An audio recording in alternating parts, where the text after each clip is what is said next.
If you sold out when the market was down, you probably lost quite a bit of money. In today's video, we're going to be breaking down the gains that we've seen in the last week and also looking at my 3 ETF portfolio that we're really focused on. Now, over the last week, this is the second best weekly gain that we have seen year to date. We know we're going into about the 5th month of the year, and it was an incredible week. We were up 4 of the 5 days. The S&P 500 roared back with a 4.59% gain, ending at 55.25. So pretty good week. Even the SPY did incredibly well at a 4.6% advance, really coming back over a previous week before last week, which was pretty tough. Now, the sentiment this week has been really going back and forth with Donald Trump, and we know focusing on the tariffs. What is going to happen with China? What is going to happen with the Federal Reserve, with Jerome Powell, who I absolutely do follow and watch?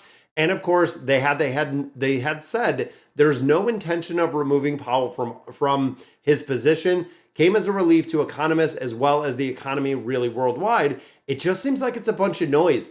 If you can wipe out the noise about the tariffs, about what is going on, you can really see through the value. When we start looking at the economy in general, the numbers are pretty good. Everything is coming pretty well. And a lot of people are having a lot of unfortunate negative sentiment about the current president, not knowing what China is doing and not knowing what kind of game they're kind of playing. Now, overall, when we start looking at these larger tech companies, they have seen a really big pullback, which can really be counteracted by the rest of this year once the tariffs settle down. I feel like it's going to be fire once everything settles down with the tariff, once they're in place, once we know exactly what's going to happen, once we remove the 145% that we're charging China. It's going to change a lot of the sectors. When we start looking at this week's performance and what really drove it, all 11 sectors rose except consumer staples. Heavy growth was intact. Now, when I see tech growth, we know they are the largest companies and they hold the most weight. When you start looking at the S&P 500, when you start looking at the market weighted cap indexes, they are massively weighted towards these tech stocks, which trade at just an astronomical price. When you look at some of the winners last week, IT was up 8%, consumer discretionary 7.4%, consumer communication services 6.36%. So overall, some pretty good really focuses out there and some pretty good growth. So let's hop over to Google Finance, and I want to show you kind of what I'm looking at when it comes to my personal portfolio. Now, this is the first one. When we think of a 3 ETF, the NASDAQ QQQM, this is one I absolutely hold in my portfolio. This is one that recovered half of it really since the tariffs have been declining, since they've been kind of pulled back. Now, looking over the last month, now there are some key indicators that I look at when it comes to looking at, finance, when it starts looking at tech stocks, especially. I look the year to date. Now, we know this is going on about 5 months.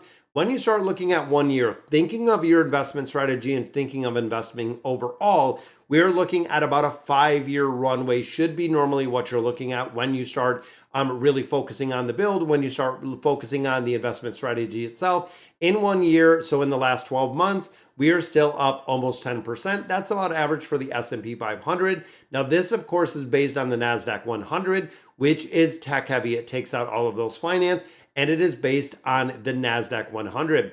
When we go back 5 years, we're at a 64% gain in the last 5 years. So think about this for a minute. 64% right here, the 5-year average, 76%.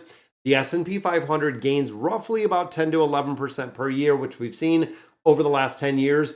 The NASDAQ, the Invesco QQQM, which is what I'm invested in, has seen a 76% gain, so well over that 10% that we normally see with the S&P 500.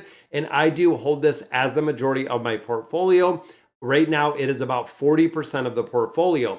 Now, the next 30% is made up of this one specifically, which is the Vanguard, the S&P 500. Now, this is my foundational. This is my baseline. This is exactly what we want to focus on and really build out. And you'll see the graph goes exactly the same way when you start looking at this from kind of that baseline of the zero of where it's at and looking specifically at the NASDAQ 100 or the VOO. Let's bring that one up itself. So the VOO, you can see last 5 years, 5 year, it shows 245%. So that is incredible to see when we think of a foundational and really the focus on here on where it is over the last 5 years. It's incredible.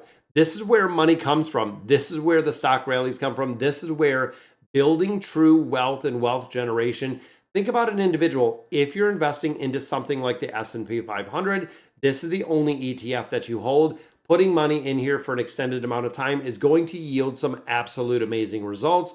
When we look back the last 5 years, it was at 260. Now it's at 506. It has had some incredible growth in here when you start looking back. And when you start going back 10 years, 20 years, 30 years, it just goes harder and really higher.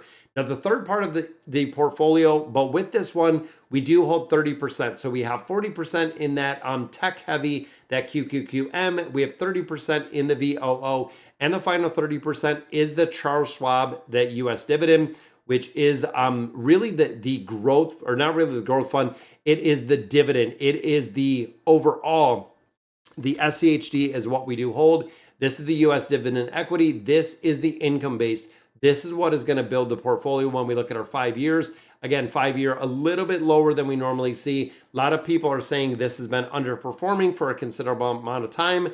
A good pick for investors choosing income over growth. Should we focus on just doing all the growth versus the SCHD? I don't know. I've been kind of reevaluating the portfolio, thinking exactly what we kind of want to invest in, and looking at the S&P 500, looking at a couple other different ones.